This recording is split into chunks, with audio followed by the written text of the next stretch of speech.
Hi hello welcome to Naira Mahal. Please అండి ఒకసారి scroll చేయకుండా నేను చెప్పేది వినండి. Don't judge by A book by its cover అని అన్నట్లుగా అలా స్క్రోల్ చేయకుండా లోపల కంటెంట్ సోది ఉందా లేకపోతే స్ట్రైట్ ఫార్వర్డ్గా మాట్లాడుతున్నారా అని ఒకసారి లుక్ వేయండి. మనం సూటిగా బంగారం ధరల్లోకి వెళ్ళిపోతే నిన్నటికన్నా గ్రాముకి 180 రూపాయల దాకా తగ్గిందండి. కొంచెం ఊరటగానే ఉంది. సో ఇప్పుడు క్లుప్తంగా వెళ్ళిపోతే 24 క్యారెట్ల బంగారం 8 గ్రాముల ధర 1,22,360 రూపాయలు. 1 గ్రాము ధర 15,295 రూపాయలు. 22 క్యారెట్ల బంగారం 8 గ్రాముల ధర 1,12,160 రూపాయలు. 1 గ్రాము ధర 14,020 రూపాయలు. 18 క్యారెట్ల బంగారం 8 గ్రాముల ధర 91,768 రూపాయలు.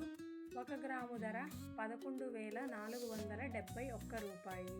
వెండి ధరలు చూస్తే కేజీ 2,65,000 రూపాయలు. 1 గ్రాము ధర 265 రూపాయలు. Thanks for watching. నేను స్పీడ్గా చెప్తున్నానా ఇంకెలా కావాలి అనేది మీకు కమెంట్ చేయండి, నాకు అర్థమవుతుంది. సబ్స్క్రైబ్ చేసుకొని మరిన్ని వీడియోస్